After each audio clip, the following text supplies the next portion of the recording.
Good afternoon and greetings, everyone. Thank you for joining us for this important uh, community dialogue.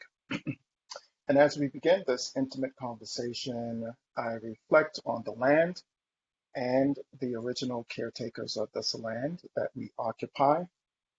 In appreciating the first people and the land itself, I am thoughtful about my behaviors that sustain life and the environment, what I say, what I do, that decolonizes the spaces I occupy.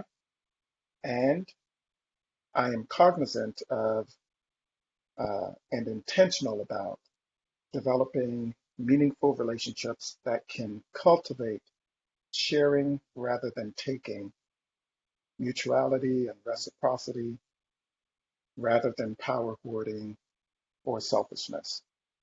I am cognizant and intentional about community. I am now going to read the Fred Hutch Cancer Center Statement in Affirmation of Black Lives. It reads,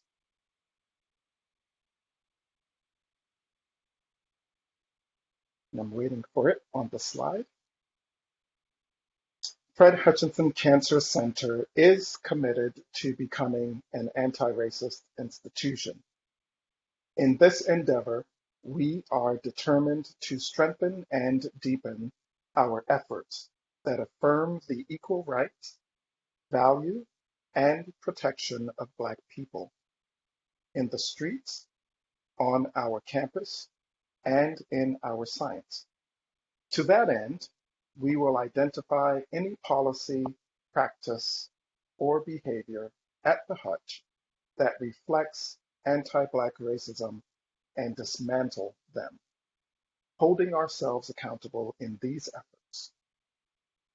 Black lives must matter in our science, our recruitment, our institutional climate, and our influence. Again, welcome to the final dialogue as part of our Public Art and Community Dialogue program. These conversations will ultimately uh, shape how our selected artist, Mark Modimola, represents our commitment to and solidarity with the Black community and other marginalized groups. As a quick overview, an extension of our efforts to drive transformative change in our organization and the greater community is reflected in this program that will actually endure for a good while. The formal parts of this program will go on for a good year and a half to 2 years. Fred Hutch is taking an authentic, affirming, and active approach to sharing the message that Black, Indigenous, and all people of color and other minoritized and underrepresented people matter to us. They matter to our science. They matter in our community and beyond. This program will engage our communities in a series of dialogues and celebrations of the artwork of diverse artists within our communities. These art installations will serve to replace the current Black Lives Matter banner and flag, engaging as well as engaging other underrepresented communities to create broader messages of solidarity.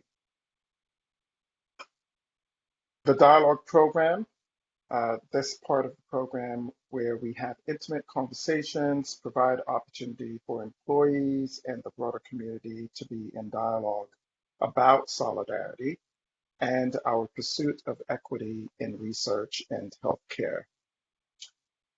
As we foster these dialogues, they will inform how we express our commitment to inclusion and how we represent that commitment in visual form. So we encourage you joining us today to engage with us in community. I'm happy today to reintroduce our selected artist for the Black community. Uh, his name is Mark Modimola. He is an African visual artist born in South Africa and is actually joining us from Johannesburg today. For him, it might be better to say tonight.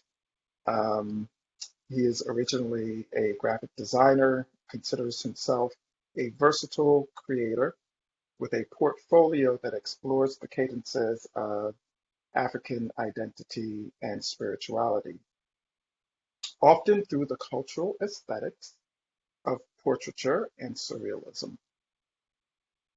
Modimola aims to emphasize the experience of Blackness through his work. He believes in sharing positive representation to and for the Black community while translating the complexity we bring to the world through vivid imagery. And we encourage you to support his work at imprint.com. You see the information there, as well as finding him on Instagram and wherever you can do an internet search and he pops up. Do support his uh, beautiful, wonderful, powerful art. So I want to get to you joining us, Mark. Thank you. Thank you again for joining us at this time. Last week, we had a wonderful meet and greet with a few members of the Black community at the Hutch, and we were able to introduce Mark um, in a previous community dialogue with a recording of a conversation that we had. How are you doing, Mark? How are things going? Are you awake? Good morning, Paul. Thank you for a wonderful introduction. I do appreciate your kind words. I am indeed awake. Firstly, I'd just like to send my condolences to the families um, of the shootings in Buffalo that have happened in Texas. I believe North Carolina as well. I think those are terrible incidences that just deserve, I think, a moment of silence, um, just to honor those people. And so we But should. And it's Buffalo, New York. And so let's take a moment of silence to honor uh, the lives lost, stolen, taken yet again in this string of tragedies. Let's take a moment.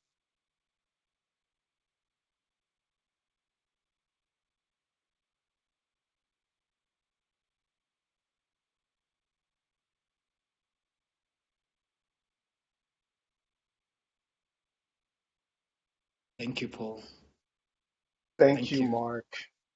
And as you heard about what is happening here, um, and you are there in South Africa, um, uh, would you share with us how it resonates with you um, as you just are present in the world, but especially now as you work on this project?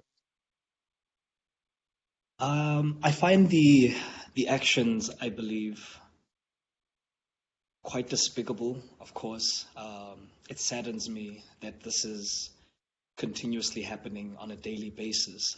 It seems that the efforts of Fred Hutch are being, I believe, combated by a certain group of the population. It seems that there is a constant force that is fighting against the goodwill of people who are trying to, I guess, build and bring reconciliation to the nation. Um, I find correlations to the loss of lives that have happened in my own country, in Durban, South Africa, where we lost people in floods. Although this happened as a cause of nature and not as a cause of the fear of man and racism. And so it is quite saddening. Um, it's unexpected, but at the same time, something to be expected as I reflect on the current landscape that African people find themselves in the United States. Um, as I create this work that is imbued with healing and love, I do send as much love as I can to the people in the United States.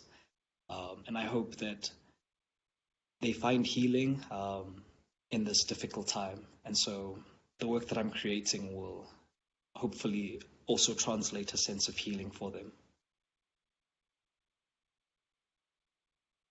Thank you, Mark, as your words do as well.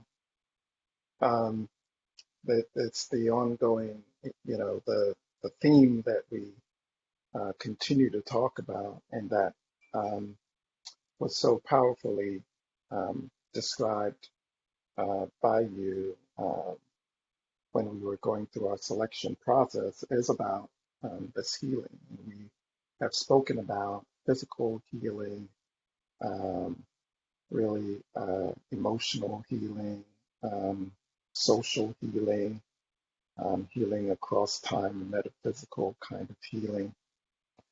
And um, I it's it's so important to um, I always want to start there with you because I think uh, your thoughts about healing are so powerful. Um, and I want to invite you to share a little bit about that here. In this moment, what I'm thinking about is healing as a process, right? When we continue to experience tragedies, um, healing for Black people doesn't, we don't get healed. But I'm thinking about this ongoing process of seeking, pursuing, chasing after, and needing um, healing. Um, I just want to invite your reflections on that theme. Thank you, Paul. I think that's a very necessary question as well, given the circumstances. Um, I believe that we as Black people are great healers in our own sense of being. We are healers because we understand what healing is, um, how to heal, and where to receive healing. Um, we wake up every morning and have to confront this world. Uh, and so we go through many, how can I say, instances where trauma is experienced and re-experienced, whether it be in toxic work environments, whether it be in the news, or whether it be in the current social experience of COVID. And so I find it quite overwhelming most of the time, to be honest with you, because it it sometimes confuses me how someone goes out of their way um, to, I guess, attack people while we're in the midst of a pandemic, while the United States has reached over 1 million people who have lost their lives to COVID. I feel it's wildly unnecessary to continue to take life. Um, and at the same time, Paul, I see a group of people coming together to talk about healing as I've been invited. And so there's again this uh, dichotomy, I guess, of people who are against the process of healing, and then there are a group of people who come from a base of healing that are constantly emitting this healing. So I am quite grateful to be on this platform and having the opportunity to discuss, I guess, a positive sense of healing. Um, and coming from where I come from, my mother is herself a nurse who is currently working the night shift this evening, uh, I guess at the COVID response ward.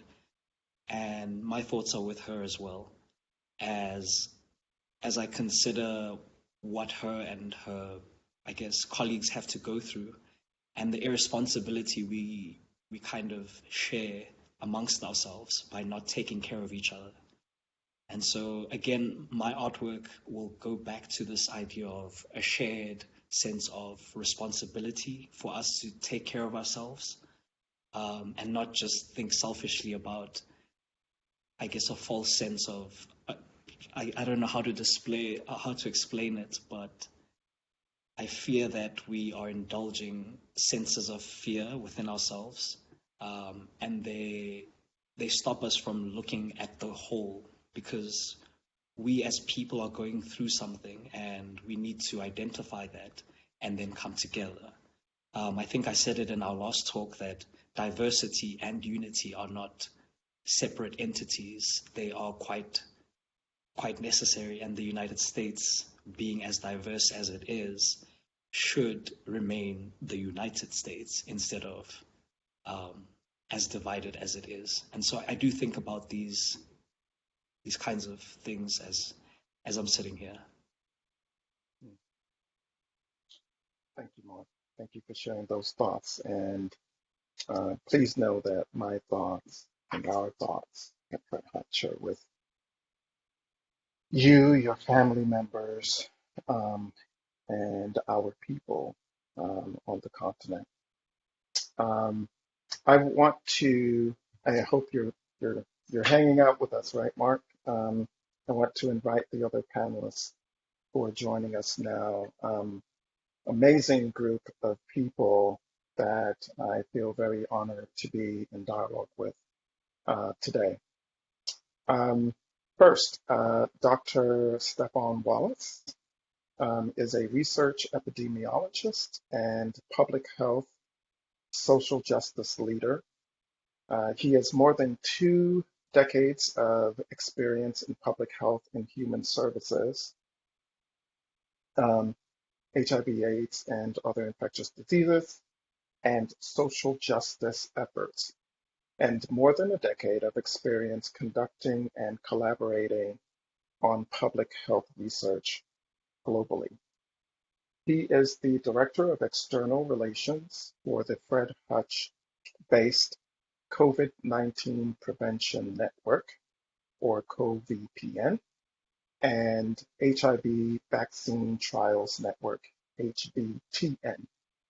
Staff scientist in the Vaccine and Infectious Disease Division at Fred Hutch, and clinical professor in global health at the University of Washington. Dr. Wallace, a U.S. Army veteran. How many lives do you have, Dr. Wallace? Holds membership in and serves on the board of numerous regional, national, and international organizations, and is also known as legendary Stefan Mark Jacobs, co-founder of the House of Mark Jacobs in the house ball community. Welcome, Dr. Wallace. Always good to spend any time with you, even virtually. Another panelist who will join us now is Nessie Ali. Nessie Ali has been with Seattle Cancer Care Alliance and now Fred Hutch Cancer Center since July of 2020 as a customer service representative, and then moved into a financial consult role. She loves working with patients and trying to help them relieve some of the financial burden that they have. Thank you for that good work. Ali finds herself relating to and connecting with people that speak other languages. She is a big bookworm and enjoys reading, writing, hanging out with friends and family, and cooking. Mhm. So we get to benefit from the reading today, but probably we'll get to benefit from the cooking later. I hope, Nessie. And last but not least, we welcome Bridget Richardson Hempstead. Bridget Richardson Hempstead is the executive officer and founder of Sierra Sisters Incorporated. Sierra Sisters Incorporated is an African American breast cancer organization which uniquely provides support, education, and advocacy about women's breast and health issues. Bridget's personal, hands-on approach has and is changing the lives of the women all across the country. Her determination to educate and empower others comes out of her own experience with breast cancer. A multi-time breast cancer survivor, Bridget received her diagnosis on her 35th birthday. At that time, she found no resources for African American women. Therefore, she became the solution, and Sierra Sisters Incorporated was born. She found that women's fear of breast cancer was due largely to the lack of knowledge and extreme racism in the world of medicine. Sierra Sisters is taking the fear out of the word cancer and replacing it with knowledge, which ultimately leads to personal empowerment. Bridget is a keynote public speaker, a conference developer, research advocate with a host of community building talents.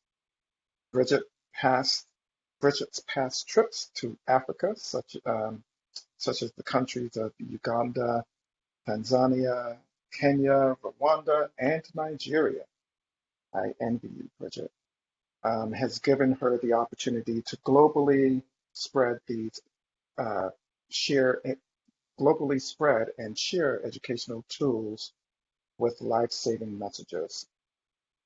She continues to step strong in the direction to reach men, women, and everyone with the goal of changing the narrative of survivorship of cancer to enhance lives of our community members. In 2014, Bridget developed a breast health evidence-based curriculum that community members can understand and share within their network. What a blessing to be with all of you. Thanks again for joining. So grateful to spend time, share time, and do not take this opportunity for granted. Bridget, I want to start with you and just kind of invite you into, um, with gratitude, um, and I want to express that gratitude directly. Um, Thank you for being a part of the solution, for thinking about yourself and community, for thinking about all our families, for thinking about uh, our global community, our diaspora, and in founding Sierra Sisters. Um, what have you really gained in your learning? Because when you, I think giving birth to an organization with this incredible mission, um, uh, just along with the work that you're doing, there's so much that you learn from the experience. And I want to kind of invite you to share what you've taken away from the experience so far, thus far, really engaging with, educating with, learning from community. Oh my. That Just to start. was like a five-part question. I'm sorry. And that's I'm okay. sorry. So here is the reality is that racism is real, Mhm. and it is real when it comes down to healthcare, oncology, and it has not gone away. Are we aware? We're very much aware.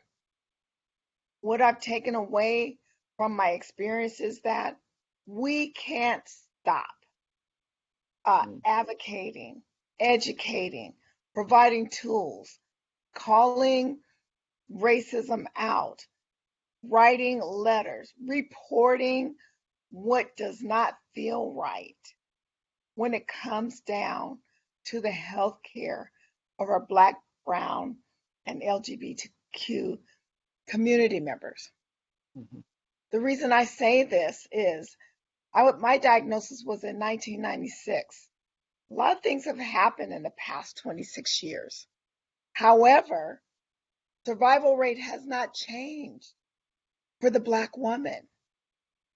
And when I hear my sisters in the last 60 days tell me about their experience and are calling in assistance for advocacy because the receptionist didn't treat them right, the MA didn't treat them right.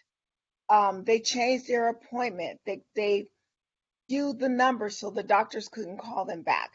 So these are just small things, but they are big things when you talk about life-threatening cancer. When you're delayed in treatment and it hasn't changed from 1996. Now, the narrative has changed for our white women, but it has not changed for the Black woman.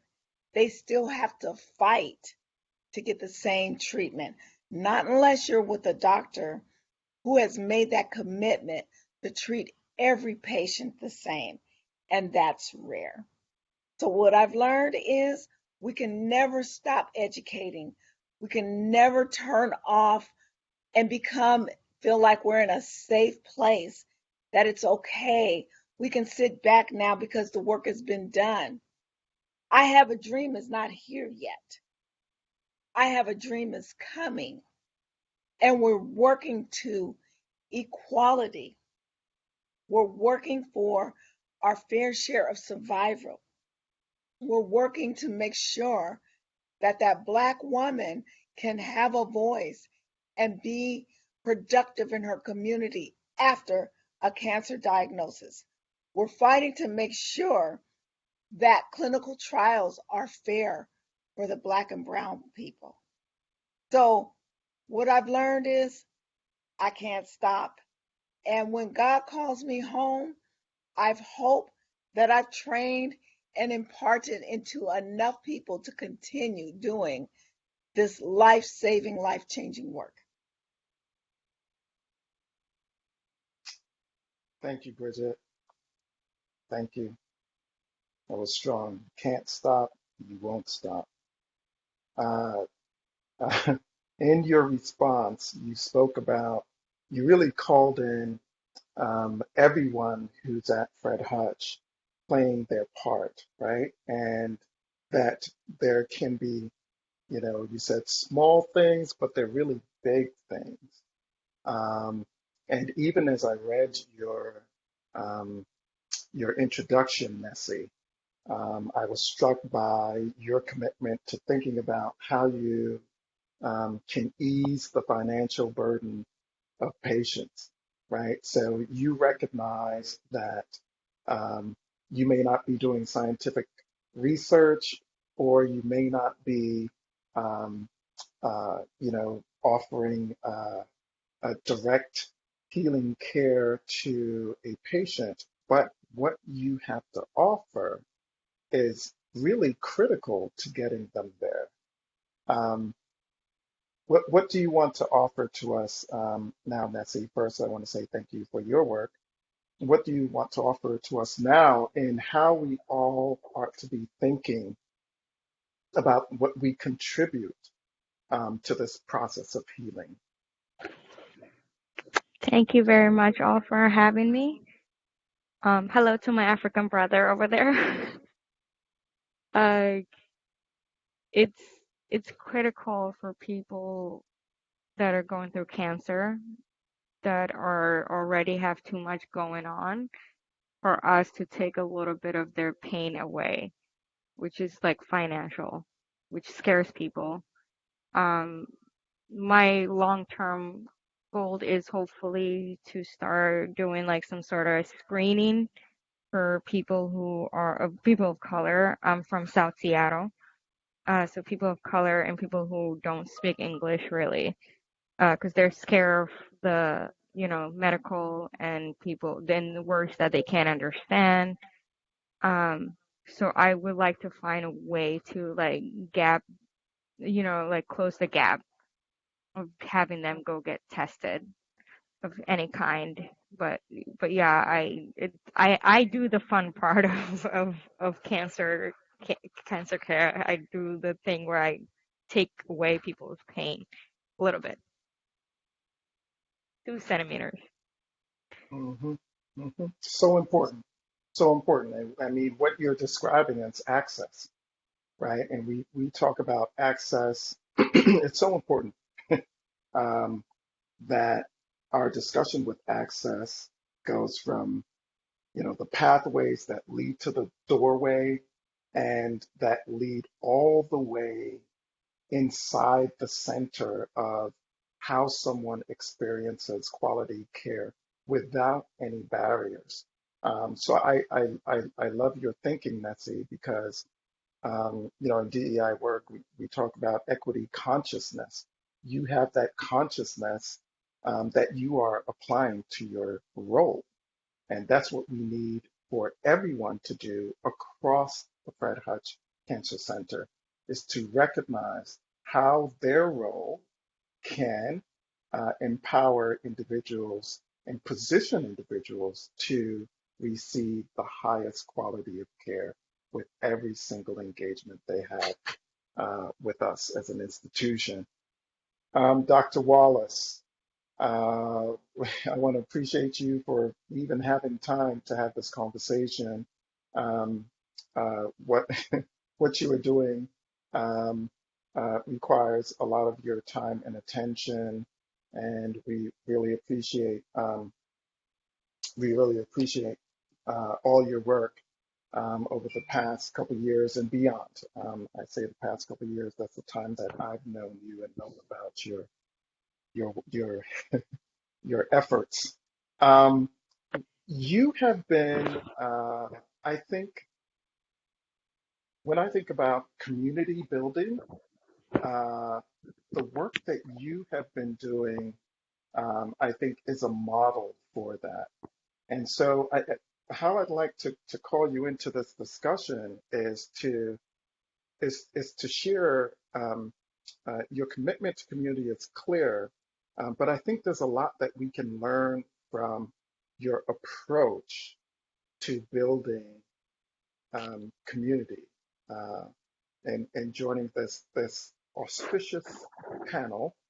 Um, how do you um, how do you turn that fire that you have for building community into reality?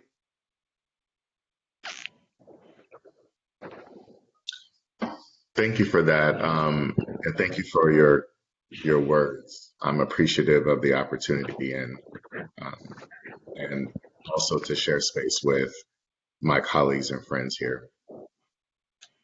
To me, building community is a multi-pronged approach. It starts with and and really doesn't end. It's not a linear sort of process. It's an iterative process, right? And so as you're engaging people, as you're meeting with people, as you're connecting with people, there's a bit of an exchange about history. There's a bit of an exchange about motivations, about life, about love, about fears, right? People share and lean into people that they trust, that they feel like they have a connection with and can build a connection with. And really, a lot of this is also connected to um, breaking down these silos, breaking down these structures, these institutions, these systems that have been put in place. A lot of what my colleagues have talked about is also a function of these very systems that continue to replicate cycles of oppression in our communities, and these cycles and these systems unfortunately then permeate our communities, our our genes, and it ends up becoming a generational experience for many of us. Mm. Um, the work that I do in the house and ball community, and I think a lot of how I think about community engagement is really centered in my work about in the house and ball community, which is um, recognizing the autonomy of everyone, right? And that is we cannot move anything forward if we don't recognize that we're all individuals in the process of moving something forward. One of the things that I do like to share in relationship to the topic also is that a lot of people assume, particularly people who don't look like us, that Black communities are monolithic and that we all have the same identities. We all have the same sort of experiences and the same sort of perspectives, the same sort of, politic, if you will. And it's really not that. It's not that simple. We're much more nuanced. There's a lot more within the colors of the of the rainbow, if you will. But I say that to say because the nuance is important, and to sort of circle back to your question, um, what is at the heart of this for me is empowering people to recognize their own power and simultaneously working within communities to deconstruct systems that seek to undermine their power.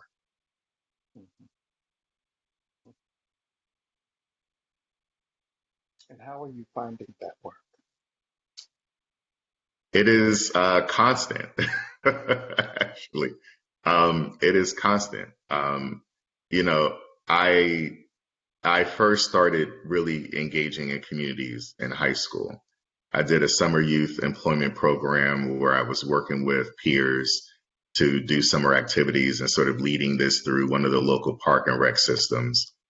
The interesting thing about this is that this is a community that I lived in that was predominantly white. And so all of the when the parks and rec folks found out that I was interested in this program, they're like, oh, we have this Black kid who can come in and do this thing, and other Black kids will want to come and do it too.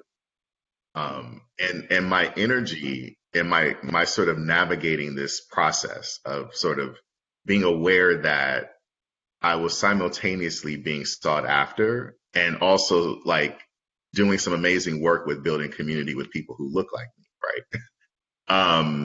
And so my navigation in that system at 14 years old really helped to sort of fire in me, right? To undergird my thoughts about how to move forward with engaging people, that there can be multiple things happening at the same time. And it's not sort of a cookie cutter approach to address anything, whether it's community engagement, whether it's addressing health disparities, whether it's, addressing implicit bias in medical systems and medical institutions, right? That it's not a singular approach, that all of the approaches are required in order to shift the system, because the way that the system is operating is it's interconnected to so many things. If you don't sort of hit all of the different aspects of it, then, you know, I liken it to when you chop off the hydra's head and then another head grows in its place. Yeah, yeah, yeah. Hence, Bridget is letting us know, can't stop, won't stop, right? Bridget, please lean forward. Yes, there you are.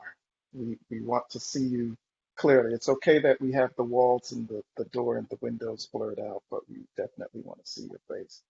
Um, Bridget, when you hear,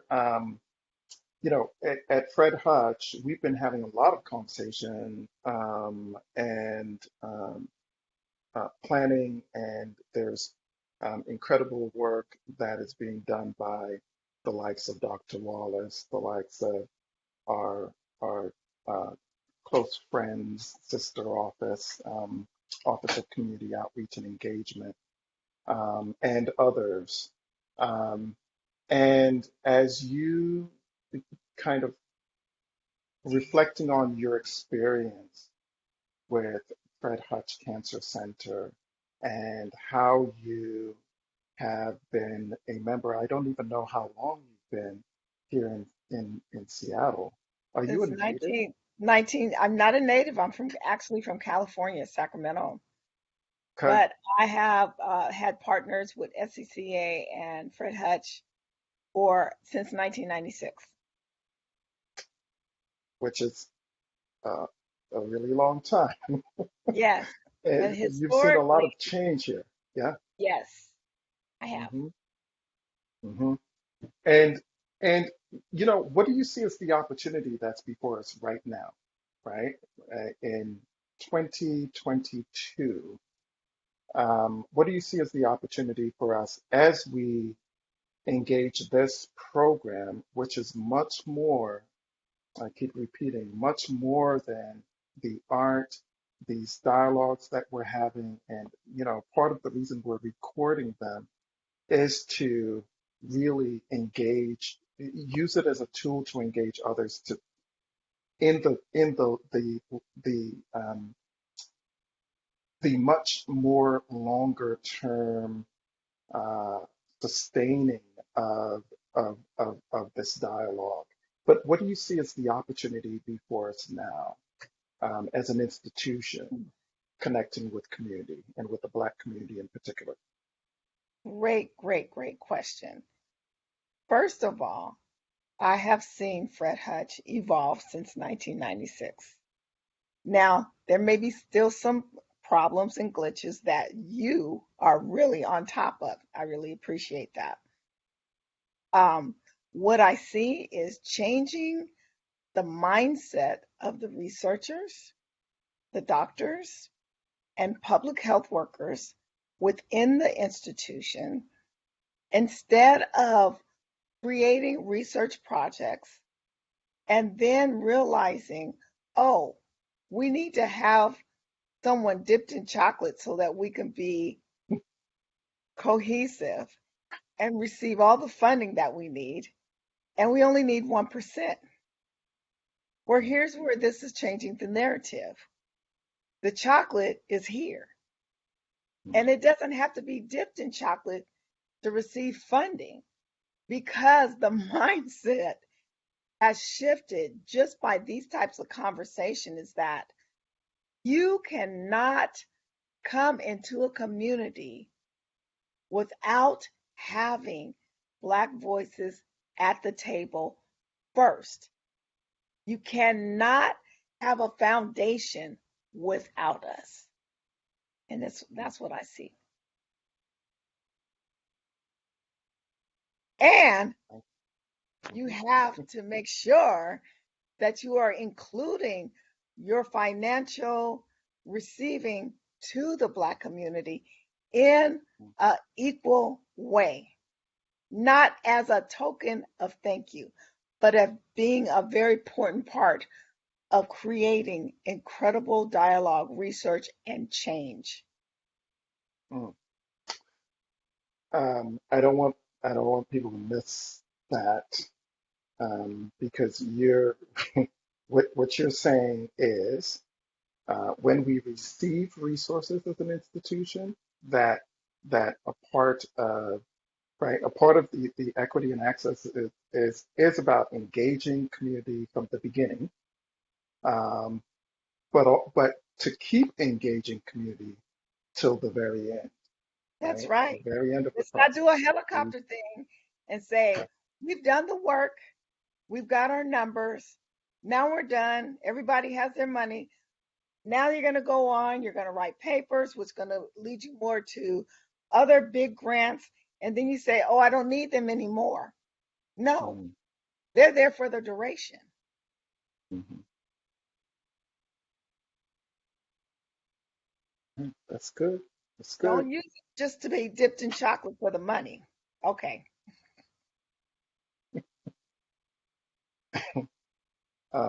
Your chocolate dipping has me. I'm going to leave with more than that, but that, that chocolate dip makes me want to crack up. Um, what do you envision, Nessie, for the future of the Black community? And as I say that, um, as I ask that, I'm talking about the Black community that is us at the Hutch who live in community, right? So I want to not. I asked about the institution before, but now I'm talking about us who are Black, who are engaging with the Hutch as employees, but who are community members. And I will ask all of the panelists to respond to that. So after you, then Dr. Wallace, and then would love to hear your thoughts, Mark.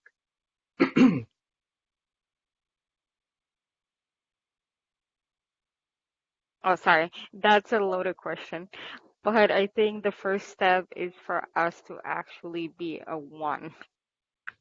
Because we have like the Haitians, we have the Africans, we have like everybody all over the place for us to support each other more than anything.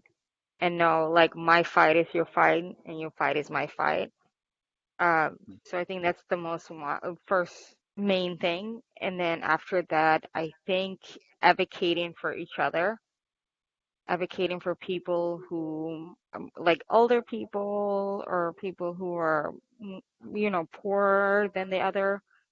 And then just making sure that we are like, again, your fight is my fight. My fight should be your fight.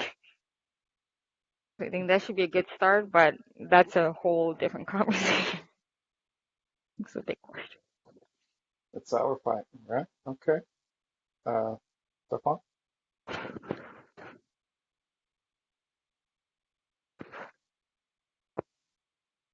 Dr. Wallace, the future of the Black community. I'm sorry, repeat the question. What do you envision as the future of the Black community?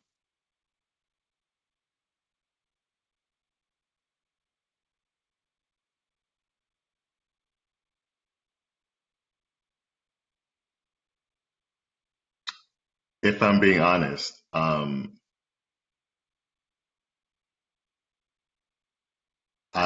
looking forward to seeing more Tulsa, Oklahomas. I'm looking forward to seeing more Black enclaves here in Seattle. The creation of more Black enclaves. Um, I'm looking forward to seeing us create Wakanda here in Seattle.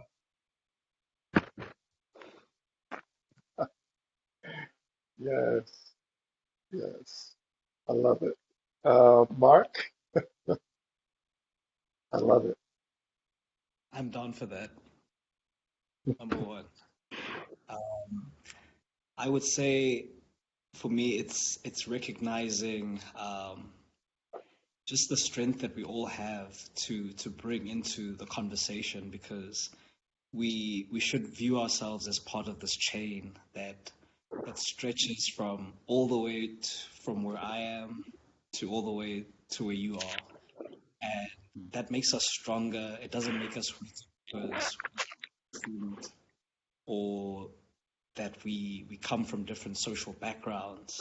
Uh, I think we should really just realize that the strength that we have is in coming together, as I believe Nessie said, just creating community, a better community that is growing. So once we see ourselves as a chain, I think we'll be unstoppable. Yeah, we'll be working together and unstoppable. Because right now, I fear we might be still working in silos as communities. Hmm. Bridget, you want to lean into this question? I do. I actually followed the vision as Dr. Wallace and see Seattle as a vibrant Black community, which it was in the past. It Hmm. was strategically broken up, and the legs were kicked from up underneath them, and they were blindsided. The community was very blindsided. So to have a strong Black community here is to ensure that there are not strategic plans to dismantle the community, Hmm. which means that there we need to dismantle the forces that be that are always constantly trying to remove and erase the Black community. Hmm. Because as it stands now, it's hard to find out where they're at. We can't get information about events that's coming on. It's not well publicized. the money is only siloed to particular groups and different gatekeepers. And so all that has to change for all of us to thrive. So the future is we need to change the narrative again. And then we need to be able to not have to change the narrative because it should be the norm. Mm, love that. Love that. And as Black folks dismantle systems and barriers, Black folks have to take care of themselves, keep each other healthy, right? So, in your vision of of enclaves in Seattle uh, and Wakanda in Seattle, I want to revisit that and talk about in the time that we have left what you envision as um, healthy Black community. What do you envision as healthy Black community? Start with me, Paul. Whoever wants to go first. Well, my whole thing is healthy Black people first. Um, I envision to be able to have health facilities that will treat us like we're not some alien from a planet that doesn't exist. I envision a healthy community where a Black person can go to the doctor's office or to the hospital and the doctor doesn't ask them, why are you in my hospital? Why didn't you go somewhere else? Hmm. I envision that a healthy community, when it comes down to healthcare, is that they will be heard and not feel like that they're silenced, that they will get the proper treatment so they can become even healthier. And so that the mindset, the mental health piece of it, have a place to rest and that they're not fighting to make sure that financial toxicity because of a health situation doesn't bankrupt them or cause them to be homeless or an early death because they can't afford a human right in healthcare, that they can thrive and live for their family, their community, and the work that they love, that they can display self care so that they could be healthy for the ones that they love, and that they can continue to build a community that is already built in strength and blood.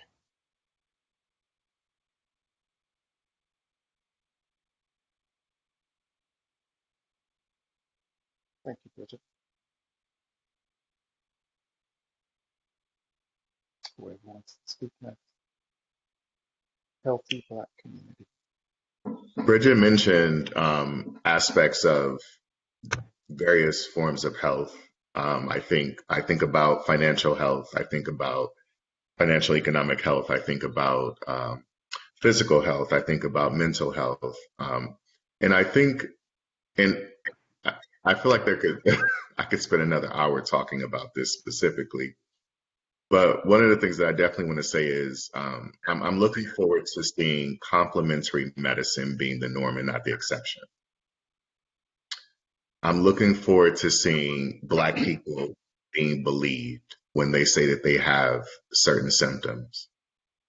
I'm looking forward to um, resources not being capped or not being questioned when it's going to Black communities. I'm looking forward to seeing policies change within our government systems that ensure that Black people are well. And that includes where buildings are built, that includes where dumps are created, That includes where power lines are constructed. That includes the stability of a neighborhood. That includes where liquor stores are placed. This is across the board for me. And um, like I said, I could talk for another hour or so about this by itself. Mhm. I'll stop there. Thank you. Nessie, anything you want to add, amplify?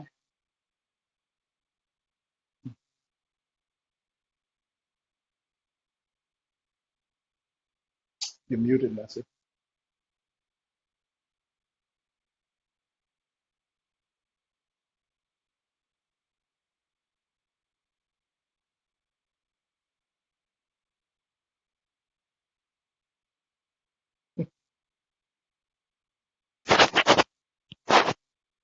Okay, we're I'll go to Mark while we figure out what's happening with Nessie's volume.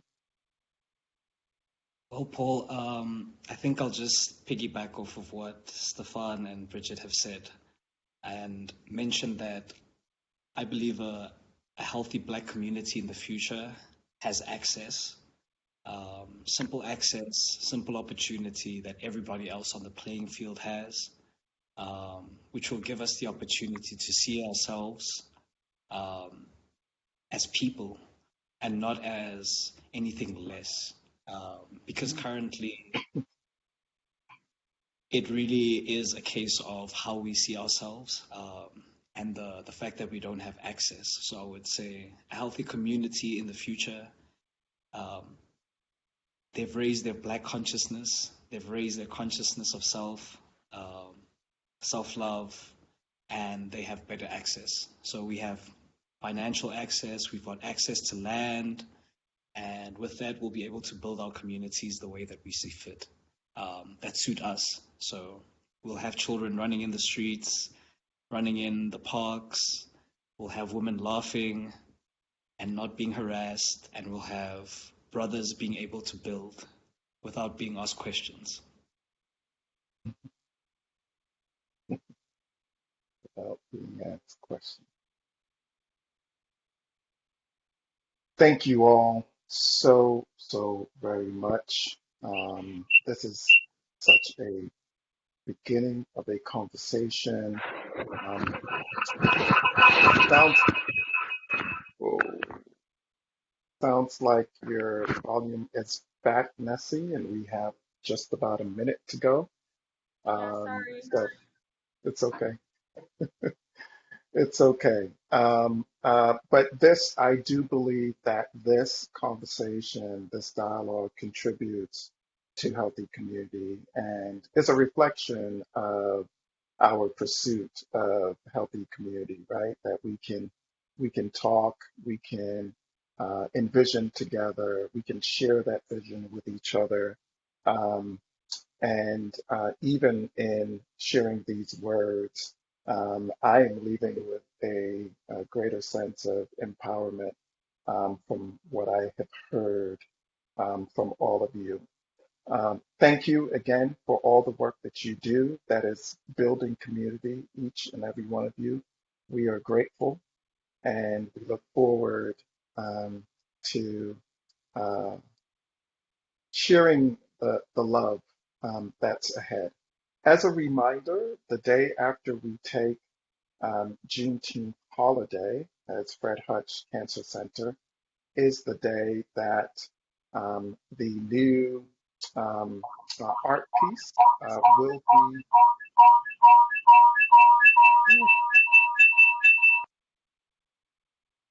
will be installed, and we look forward to sharing more about that day of celebration and community. Thank you for joining us. Take good care.